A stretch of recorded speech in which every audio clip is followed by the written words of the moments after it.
नमस्कार दोस्तों, स्वागत है आप सभी का। आज हम देखेंगे डिवाइड एंड कॉन्कर का एक और एग्जांपल। किसी भी दी हुई लिस्ट में अगर हमें मैक्सिमम वैल्यू और मिनिमम वैल्यू फाइंड आउट करनी है तो उसके लिए हम कैसे करते हैं और इसमें डिवाइड एंड कॉन्कर किस तरह से हेल्प करता है, तो वो आज हम डिस्कस करेंगे। और इसमें डिवाइड एंड कॉन्कर स्ट्रेटेजी का यूज करने से क्या हमें बेनिफिट होता है वो भी हम डिस्कस करेंगे। तो दोस्तों, अभी ये जो एल्गोरिथम आप देख रहे हैं, ये algorithm divide and conquer strategy का यूज करके मिनिमम और मैक्सिमम फाइंड आउट करती है। लेकिन इसको डिस्कस करने के पहले मैं आपको जो ट्रेडिशनल मेथड है उसको डिस्कस करूंगा, उसकी कॉम्प्लेक्सिटी आपको बताऊंगा। उसके बाद फिर हम इसको डिवाइड एंड कॉन्कर स्ट्रेटजी को हम डिस्कस करेंगे।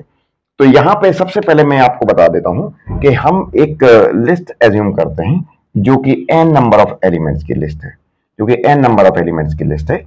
और यहाँ पे जो लिस्ट है इसको हम n नंबर ऑफ एलिमेंट्स की लिस्ट कंसीडर कर रहे हैं। तो सबसे पहले अगर मैं आपसे कहूं कि आपको minimum value is n number of elements में फाइंड आउट करनी है, तो आपको स्टेप क्या होगा, जो नॉर्मल मेथड हम यूज करते हैं, हम क्या करते हैं कि सबसे पहले एलिमेंट को हम मिन एक वेरिएबल लेते हैं, उसमें हम सबसे पहले एलिमेंट को हम स्टोर कर देते हैं और उसके बाद बाकी के सारे एलिमेंट से हम कंपैरिजन कराते जाते हैं रिमेनिंग वैल्यूज का। और अगर कोई वैल्यू उस मिनिमम मिन वेरिएबल में जो वैल्यू स्टोर्ड है उससे कम होती है तो हम मिन में वो वैल्यू असाइन कर देते हैं, अदरवाइज हम सारी वैल्यूज को स्किप करते जाते हैं। और जब हमें लास्ट जब हम लिस्ट कंप्लीट कर लेते हैं तो जो भी मिनिमम मिन वेरिएबल की वैल्यू होती है हम उसको मिनिमम वैल्यू डिक्लेयर कर देते हैं। इसी तरह से अगर हमें मैक्सिमम वैल्यू फाइंड आउट करनी है तो सेम प्रोसेस हम उसमें उसके लिए भी फाइंड आउट करते हैं। जैसे हम मैक्सिमम फर्स्ट एलिमेंट को मैक्सिमम मैक्स वेरिएबल में स्टोर कर देते हैं और उसके बाद मैक्स वेरिएबल को हम सारे रिमेनिंग वैल्यू से कंपेयर करते जाते हैं और जब तक लिस्ट कंप्लीट नहीं हो जाती। अगर कोई वैल्यू मैक्स वैल्यू से ज्यादा है तो हम मैक्स में हम उस नई वैल्यू को असाइन कर देते हैं और फिर हम आगे बढ़ जाते हैं। तो इस तरह से मैक्सिमम या मिनिमम वैल्यू फाइंड आउट करनी है तो आप जो है पूरी लिस्ट को इस तरह से वन बाय वन कंपैरिजन करते जाते हैं। अगर मैं आपसे कहूं कि हमें मिनिमम और मैक्सिमम दोनों वैल्यूज हमें फाइंड आउट करनी है तो क्या आप एक बार लिस्ट रीड करने के बाद आप मिनिमम और मैक्सिमम वैल्यू फाइंड आउट कर सकते हैं? तो इसका आंसर बिल्कुल सिंपल है, हाँ हम कर सकते हैं। और कैसे करेंगे तो मैं आपको बता देता हूं। जैसे अभी हमने मिनिमम फाइंड आउट किया, जैसे हमने मैक्सिमम फाइंड आउट किया, तो उसी तरह से हम क्या करेंगे कि दो वेरिएबल लेंगे, एक मिन लेंगे और एक हम मैक्स लेंगे और दोनों वेरिएबल्स में हम जो सबसे पहला एलिमेंट है उसकी वैल्यू डाल देंगे और उसके बाद मिन को हम कंपेयर कराएंगे हर एलिमेंट से और मैक्स को भी हम साथ में कंपेयर करते जाएंगे हर एलिमेंट से। तो अगर मिन की वैल्यू से मिन से कोई कम वैल्यू हमें मिलती है तो हम उसको नई वैल्यू असाइन कर देंगे मिन में, और अगर हमें मैक्स से ज्यादा वैल्यू हमें कोई मिलती है तो हम उस नई वैल्यू को मैक्स में असाइन कर देंगे और इस तरह से हम लिस्ट कंप्लीट होने तक ये प्रोसेस चलाएंगे। और बाद में जैसे ये लिस्ट कंप्लीट होता है तो हम मिन वेरिएबल में जो वैल्यू है उसको हम मिनिमम वैल्यू डिक्लेयर कर देंगे और मैक्स वैल्यू में वेरिएबल में जो वैल्यू है उसको हम मैक्सिमम डिक्लेयर कर देंगे। तो इस तरह से हम n एलिमेंट्स की लिस्ट में हम जो वैल्यू मैक्सिमम और मिनिमम वैल्यू फाइंड आउट करते हैं।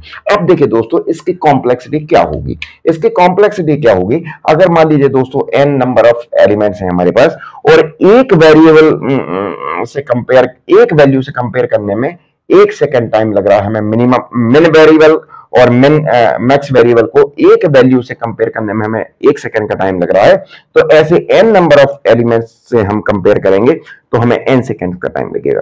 तो इसकी कॉम्प्लेक्सिटी सिंपल है दोस्तों, ये आ जाएगी order of n। Order of n, n की वैल्यू अगर बड़ी है तो हमें ज्यादा टाइम लगेगा, n की वैल्यू अगर कम है तो हमें कम टाइम लगेगा। तो इस तरह से इसकी जो कॉम्प्लेक्सिटी आएगी, जो ट्रेडिशनल मेथड है उसकी जो कॉम्प्लेक्सिटी आएगी वो क्या होगी, ऑर्डर ऑफ n। अब इसमें नंबर ऑफ कंपैरिजन आप कितने करेंगे, तो नंबर ऑफ कंपैरिजन हम देखते हैं दोस्तों, वो कैसे होगा कि हम पहली वैल्यू को मिन और मैक्स दोनों वेरिएबल में असाइन करते हैं। तो हम वहां पे असाइन कर रहे हैं, तो दो वैल्यूज हमने असाइन की मिन और मैक्स में। बाकी के जो n-1 एलिमेंट हैं, बाकी के जो n-1 एलिमेंट हैं उनसे हम कंपेयर करते हैं दोनों वेरिएबल्स को, मिन को भी कंपेयर करते हैं और मैक्स को भी कंपेयर करते हैं। तो यहां पे अगर हम n-1 एलिमेंट्स को एक मिन से भी कंपेयर करें और मैक्स से भी कंपेयर करें तो एक वैल्यू के लिए हमें कितने कंपैरिजन हो जाएंगे, 2 कंपैरिजन हो जाएंगे। तो n-1 वैल्यूज के लिए कितने कंपैरिजन हो गए, 2 इंटू n-1, ये हो जाएगा 2n-2 कंपैरिजन हो जाएंगे। तो इतने नंबर ऑफ कंपैरिजन दोस्तों हम ट्रेडिशनल मेथड में यूज करते हैं। अब इसमें अगर हम जो डिवाइड एंड कॉन्क्वर स्ट्रेटजी है अगर हम उसको अप्लाई करते हैं तो वो कैसे काम करती है वो हम पहले डिस्कस करेंगे, लेकिन इसके लिए मैं ये रिजल्ट इसको यहां लिखे देता हूं सो दैट आपको ये पता चल जाएगा कि जो ट्रेडिशनल मेथड है उसकी कॉम्प्लेक्सिटी हमने कैसे फाइंड आउट की थी। तो ट्रेडिशनल मेथड TM, इसकी कॉम्प्लेक्सिटी कितनी है आपकी, इसकी कॉम्प्लेक्सिटी है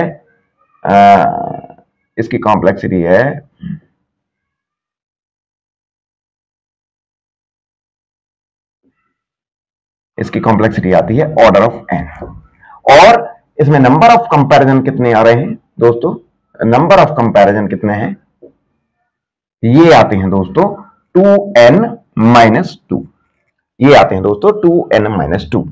तो आई होप दोस्तों आपको ये अच्छे से क्लियर हो गया होगा।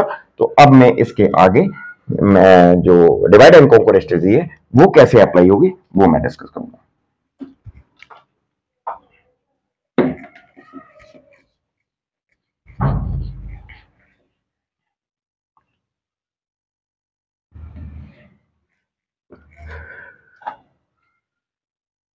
अब देखिए दोस्तों, अब हम इस लिस्ट पे हम divide and conquer strategy apply करते हैं। तो जैसा कि मैंने आपको बताया था कि ये n नंबर ऑफ एलिमेंट की लिस्ट है और अब हम इस पे divide and conquer strategy apply करेंगे। तो अब मैं इस पे कैसे अप्लाई करेंगे वो मैं आपको बताता हूं। अब दोस्तों ऐसा भी हो सकता है कि n की वैल्यू 1 हो। अगर n की वैल्यू 1 है इसका मतलब लिस्ट में एक ही एलिमेंट है, और अगर लिस्ट में एक ही एलिमेंट है तो हम क्या करेंगे, उसी को मिनिमम डिक्लेयर कर देंगे, उसी को मैक्सिमम डिक्लेयर कर देंगे। और अगर n की वैल्यू 2 है, अगर n की वैल्यू 2 है तो इसका मतलब है लिस्ट में 2 एलिमेंट हैं, और अगर 2 एलिमेंट हैं तो हम दोनों को कंपेयर करेंगे, जो भी छोटा होगा उसको मिनिमम डिक्लेयर कर देंगे, जो भी बड़ा होगा उसको हम मैक्सिमम डिक्लेयर कर देंगे। तो इस तरह से 1 एलिमेंट की लिस्ट को और 2 एलिमेंट की लिस्ट को हम हैंडल करते हैं।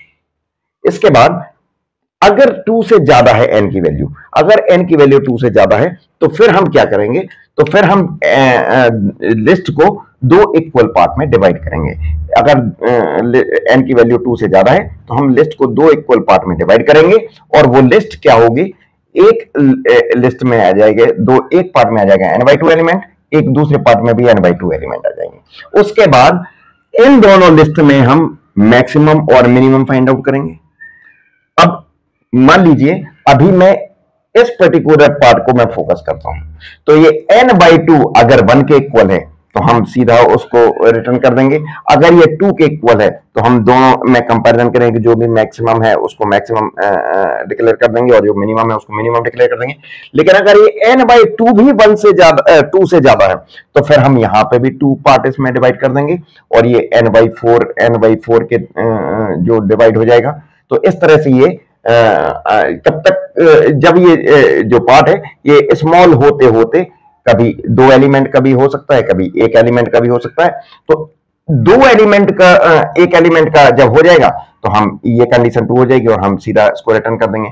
जब ये इस तरह से हम इसको सॉर्ट आउट करते हैं। अब मान लीजिए एक n/2 एलिमेंट के एक पार्ट को हम जब मैक्सिमम और मिनिमम वैल्यू फाइंड आउट कर लेते हैं तो हम उनको मान के चलते हैं कि हम उनको 2 वेरिएबल्स में स्टोर कर देते हैं। हम पहले पार्ट के जो मिनिमम वैल्यू है उसको min1 में स्टोर कर लेते हैं, और दूसरी जो मैक्सिमम वैल्यू है उसको max1 में स्टोर कर लेते हैं। इसी तरह से हम दूसरे पार्ट में भी सेम स्ट्रेटजी अप्लाई करेंगे, और उसके बाद इसमें भी हम 2 वैल्यू फाइंड आउट करेंगे, min1, min2 एंड max2 इसमें फाइंड आउट करेंगे।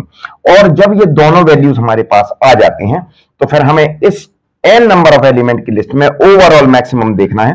तो फिर हम क्या करेंगे दोस्तों, इन जो min1 और min2 आए हैं उन दोनों का जो मिनिमम होगा उसको हम मिनिमम डिक्लेयर कर देंगे। अगर min1 मिनिमम है, छोटा है, तो हम min 1 को डिक्लेयर कर देंगे ओवरऑल मिनिमम, और अगर इस तरह से मैक्स min 2 छोटा है तो हम ओवरऑल मिनिमम min 2 को डिक्लेयर कर देंगे। और अगर इसी तरह से हम मैक्स को कैसे डिक्लेयर करेंगे, दोनों मैक्स 1 हमें जो मिलेगा मैक्स 1 और मैक्स 2, इन दोनों में जो भी मैक्सिमम होगा उसको हम मैक्सिमम डिक्लेयर कर देंगे। तो अब ये दोस्तों इस तरह से ये लिस्ट जो है ये मिनिमम और मैक्सिमम वैल्यू को फाइंड आउट करती है। अब इसके लिए हम जो एल्गोरिथम यूज करने वाले हैं दोस्तों वो ये आपके सामने लिखी हुई है। अब मैं इसके एल्गोरिथम के जो स्टेप्स हैं वो वन बाय वन डिस्कस करूंगा, और ये रिकर्सिव एल्गोरिथम मैं यूज कर रहा हूं, तो इसकी कॉम्प्लेक्सिटी फाइंड आउट करने के लिए हमें इसके लिए रिकरेंस रिलेशन बनाना पड़ेगा। इस रिकरेंस रिलेशन को हम सॉल्व करेंगे तो फिर उसकी कॉम्प्लेक्सिटी देखते हैं क्या होगी। तो अब यहाँ पे मैं आई होप दोस्तों आपको ये क्लियर हो गया होगा। मैं इसके आगे अब हम इस एल्गोरिथम को डिस्कस करेंगे किस तरह से काम करती है। ये है जो एल्गोरिथम हम जो डिस्कस करने वाले हैं, ये एल्गोरिथम, इसका नाम मैंने दिया है min अंडरस्कोर मैक्स। तो min मैक्स एल्गोरिथम में इसको कॉल करता हूं। तो यहां पे min मैक्स एल्गोरिथम में मैं 3 जो आर्गुमेंट है वो यूज कर रहा हूं। पहला आर्गुमेंट है ए, ये एरे का नाम है जहां पे सारी वैल्यूज स्टोर है, n number of value store है। लो, जैसा कि हम अभी तक यूज करते हुए आए हैं, लो रिप्रेजेंट करता है minimum index of array, minimum index of array, और हाई रिप्रेजेंट करता है highest index of array, highest index of array, और मैक्सिमम इंडेक्स ऑफ एरे।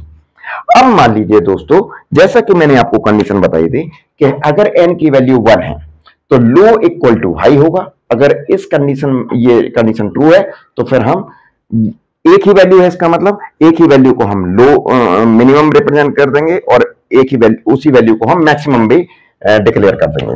तो चूंकि ये जो एल्गोरिथम है ये 2 वैल्यू रिटर्न करती है, एक पहली वैल्यू मिनिमम होती है, दूसरी वैल्यू मैक्सिमम होती है, तो फिर हम क्या कर देंगे कि एक ही वैल्यू है तो उसी को हम मिनिमम, उसी को हम मैक्सिमम लिख सकते हैं। तो हम सीधा रिटर्न कर देंगे A of low comma A of high, ये हो जाएगी आपकी मिनिमम वैल्यू, ये हो जाएगी आपकी मैक्सिमम वैल्यू। अब यहाँ पे लो और हाई की वैल्यू सेम है, तो हम यहाँ पे ऐसा भी लिख सकते हैं A of low comma A of low, या ऐसा भी लिख सकते हैं A of high comma A of high. मैंने यहाँ पे ए ऑफ लो और ए ऑफ हाई लिखा है, तो ये भी काम करेगा, इसमें ये भी कोई प्रॉब्लम नहीं होगी, तो ये भी प्रॉपर काम करेगा। तो अगर ये कंडीशन कब ट्रू होगी, जब ये कब एग्जीक्यूट होगा, जब एक ही एलिमेंट होगा। अगर ये एक एलिमेंट नहीं है तो फिर हम चेक करेंगे कि 2 एलिमेंट हैं क्या। तो फिर अगर 2 एलिमेंट हैं तो जो भी लो की वैल्यू है उससे एक ज्यादा हाई की वैल्यू होगी। तो अगर मैं इस कंडीशन को चेक करता हूं, if high is equal to low plus 1, इसका मतलब 2 एलिमेंट है। अगर 2 एलिमेंट है तो फिर हमें उन दोनों एलिमेंट को कंपेयर करना पड़ेगा। तो अगर कंपेयर करते हैं ए और ये कंडीशन है A if A of low is less than A of high, इसका मतलब ए ऑफ लो छोटा है और ए ऑफ हाई बड़ा है। तो फिर हम क्या करेंगे कि पहले मिनिमम वैल्यू को रिटर्न करते हैं, फिर मैक्सिमम वैल्यू को रिटर्न करते हैं। तो हमने लिख दिया return A of low comma A of high. अगर ये कंडीशन फॉल्स है, इसका मतलब क्या है, ए ऑफ हाई छोटा है और ए ऑफ लो बड़ा है, तो ये इसके एल्स पार्ट में आएगा। और अगर ये इसके एल्स पार्ट में आता है तो फिर ये क्या रिटर्न कर देगा, ए ऑफ हाई मिनिमम है तो ये ए ऑफ हाई पहले में रिटर्न करेगा और उसके साथ A of low as maximum return कर देगा। अगर ये इन दोनों में से कोई भी कंडीशन ट्रू हो जाती है तो ये इधर से रिटर्न कर देंगे और ये एल्गोरिथम कंप्लीट हो जाएगी। लेकिन अगर ये दोनों ही कंडीशन ट्रू नहीं होती हैं तो फिर क्या होगा दोस्तों, यहां पे आएंगे। अगर ये n की वैल्यू 2 से ज्यादा है तो फिर हम क्या करेंगे दोस्तों, हम मिड कैलकुलेट करेंगे। और मिड कैलकुलेट करने के लिए हम सेम फॉर्मूला यूज कर रहे हैं दोस्तों कि low plus high divided by 2, low plus high divided by 2, और फिर उसका हम फ्लोर फंक्शन ले रहे हैं जैसा कि हम अभी तक लेते हुए आए हैं। तो यहां पे अगर मान लीजिए लो प्लस हाई डिवाइडेड बाई 2 और उसका फ्लोर फंक्शन हम लेते हैं। अब जैसे ही हमने मिड वैल्यू कैलकुलेट की तो लिस्ट हमारी 2 पार्ट में डिवाइड हो जाती है। पहला पार्ट होता है वो ए से लो से लेके मिड तक होता है, और दूसरा पार्ट जो होता है वो मिड प्लस 1 से लेके हाई तक होता है। तो अब हमें इन दोनों पार्ट्स में मिनिमम और मैक्सिमम वैल्यू फाइंड आउट करनी है, तो हम इसी एल्गोरिथम को रिकर्सिवली कॉल कर लेंगे, लेकिन अब जो आर्गुमेंट की वैल्यू है वो चेंज हो जाएगी। तो पहले पार्ट में अगर हमें फाइंड आउट करना है, और पहले पार्ट के मिनिमम वैल्यू को हम min1 से रिप्रेजेंट कर रहे हैं, मैक्सिमम वैल्यू को हम max1 से रिप्रेजेंट कर रहे हैं, तो पहले पार्ट की मैक्सिमम और मिनिमम वैल्यू कैसे फाइंड आउट करेंगे? min max कॉल करेंगे, ए ऑफ एरे का नाम सेम होगा, लो सेम रहेगा, लेकिन हाई की जगह यहां क्या हो जाएगा? मिड हो जाएगा, क्योंकि हमारी पहली लिस्ट जो है वो लो से लेके मिड तक है। तो यहां लो से लेके मिड तक हम कैलकुलेट कर लिस्ट क्रिएट करेंगे।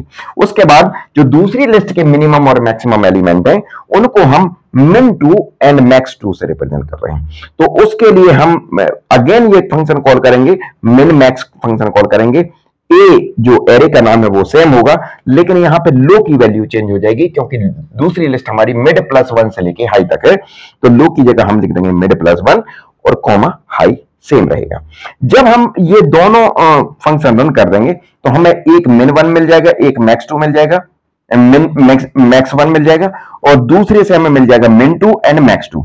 तो अब हमें इन दोनों को कंपैरिजन करना है, जैसा कि मैंने अभी आपको बताया था कि min1 और min2 में जो भी मिनिमम होगा उसको हम ओवरऑल मिनिमम रिटर्न कर देंगे, और max1 और max2 में जो भी मैक्सिमम होगा उसको हम ओवरऑल मैक्सिमम डिक्लेयर कर देंगे।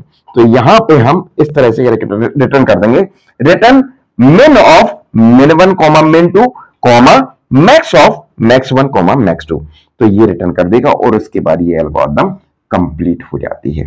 तो इस तरह से दोस्तों ये एल्गोरिथम काम करता है, जैसे कि अभी मैंने आपको इसका प्रोसेस बताया था, उसी प्रोसेस को ये एल्गोरिथम अप्लाई कर रहा है। अब देखते हैं दोस्तों इसकी कॉम्प्लेक्सिटी क्या होगी। इसकी कॉम्प्लेक्सिटी फाइंड आउट करने के लिए सबसे पहले हमें इसका रिकरेंस रिलेशन क्रिएट करना पड़ेगा। क्यों? क्योंकि ये रिकर्सिव एल्गोरिथम है। रिकर्सिव एल्गोरिथम का जब भी हम रिकरेंस रिलेशन क्रिएट करते हैं तो पहले हम उसमें आइडेंटिफाई करते हैं कि जो नॉन रिकर्सिव स्टेटमेंट है उनको और जो रिकर्सिव स्टेटमेंट है उनको। तो इसमें रिकर्सिव स्टेटमेंट केवल दो हैं, वो कौन कौन से हैं? एक ये है स्टेटमेंट और एक ये स्टेटमेंट रिकर्सिव स्टेटमेंट है, बाकी सारे नॉन रिकर्सिव स्टेटमेंट हैं। तो सबसे पहले हम देख लेते हैं कि नॉन रिकर्सिव स्टेटमेंट जो है उनकी फ्रीक्वेंसी काउंट क्या है। तो उनके फ्रीक्वेंसी काउंट करने के लिए उसमें कितना टाइम लगने वाला है तो वो हम देखते हैं। तो यहां देखिए दोस्तों कि अगर मैं इसमें देखूं तो जितने भी नॉन रिकर्सिव स्टेटमेंट हैं उनका रनिंग टाइम हम देखते हैं। ये कंडीशन चेक कर रहा है तो ये कांस्टेंट टाइम लेगा, ये रिटर्न कर रहा है तो अगेन ये कांस्टेंट टाइम लेगा, ये अगेन कंडीशन चेक हो रही है तो ये कांस्टेंट टाइम लेगा, ये भी कंडीशन चेक है, ये भी कांस्टेंट टाइम लेगा, ये रिटर्न कर रहा है, ये भी कांस्टेंट टाइम लेगा, ये भी रिटर्न कर रहा है, ये भी कांस्टेंट टाइम लेगा, ये मिड कैलकुलेट कर रहा है, सिंपल एक ऑपरेशन हो रहा है डिवीजन का, एडिशन और डिवीजन का, तो ये भी कांस्टेंट टाइम लेगा, और यहां पे भी हम वैल्यू रिटर्न कर रहे हैं तो इसका मतलब है ये भी कांस्टेंट टाइम लेगा। केवल ये दो रिकर्सिव स्टेटमेंट हैं और बाकी सारे non recursive statement constant time ले रहे हैं। अगर ये सारे कांस्टेंट टाइम ले रहे हैं तो सारे कांस्टेंट टाइम्स को मिला के हम क्या बना देंगे?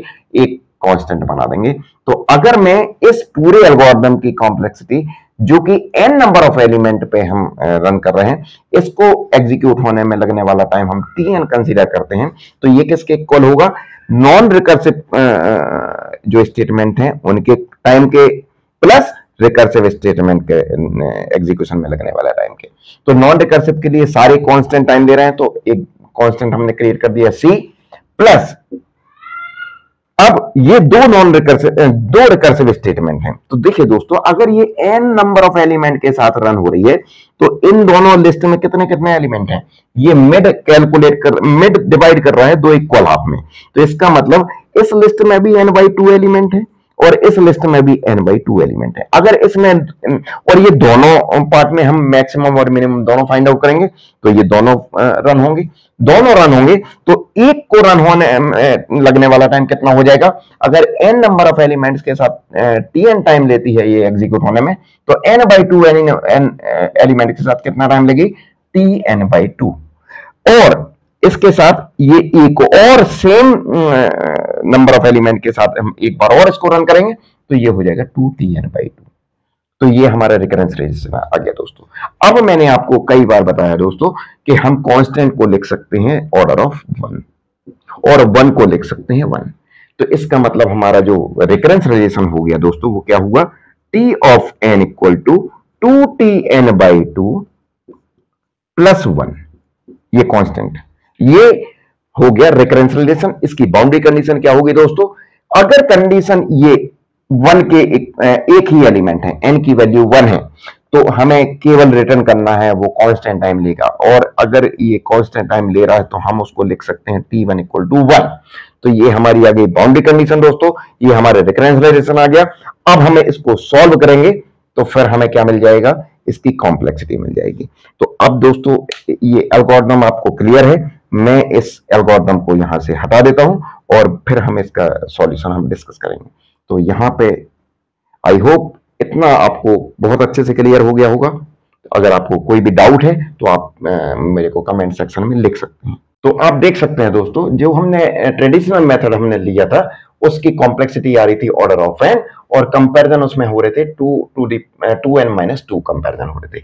अब हम इसकी कॉम्प्लेक्सिटी निकालेंगे दोस्तों। आप देख सकते हैं कि हम इस पर्टिकुलर रिकरेंस रिलेशन पे हम मास्टर्स मेथड अप्लाई कर सकते हैं, और अगर हम मास्टर्स मेथड अप्लाई करते हैं तो आप लेक्चर नंबर 10 आप देख सकते हैं। इसके लिए मास्टर्स मेथड अगर हम अप्लाई करते हैं तो इसकी जो कॉम्प्लेक्सिटी आ जाएगी ऑर्डर ऑफ एन आ जाएगी। क्या आ जाएगी, ऑर्डर ऑफ एन। अब आप कह सकते हैं दोस्तों कि हमें तो कोई बेनिफिट ही नहीं हुआ, क्योंकि हमारी ट्रेडिशनल मेथड की कॉम्प्लेक्सिटी भी ऑर्डर ऑफ एन थी, इस मेथड की भी कॉम्प्लेक्सिटी ऑर्डर ऑफ एन आ रही है, तो कोई बेनिफिट नहीं है दोस्तों। यहां पे हमें कंपैरिजन के टर्म्स में बेनिफिट होने वाला है। तो नॉर्मल जो ट्रेडिशनल मेथड था उसमें नंबर ऑफ कंपैरिजन 2n-2 था, उसमें नंबर ऑफ कंपैरिजन 2n-2 था। यहां पे नंबर ऑफ कंपैरिजन जो है वो आते हैं, जो नंबर ऑफ कंपैरिजन है डिवाइड एंड कॉन्क्वर का यूज करके वो आ जाते हैं 1.5n, 1.5 multiplied by n।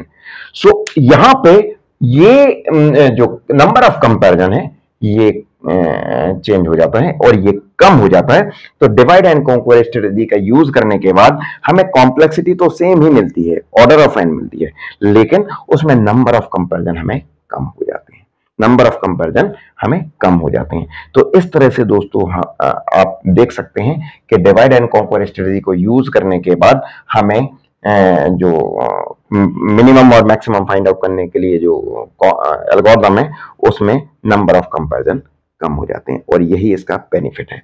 I hope दोस्तों ये आपको बहुत अच्छे से क्लियर हो गया होगा। अगर आपको इसमें कोई भी डाउट है तो आप मुझे कमेंट सेक्शन में लिख सकते हैं, मैं आपके डाउट्स का डेफिनेटली रिप्लाई करूंगा। Thank you so much.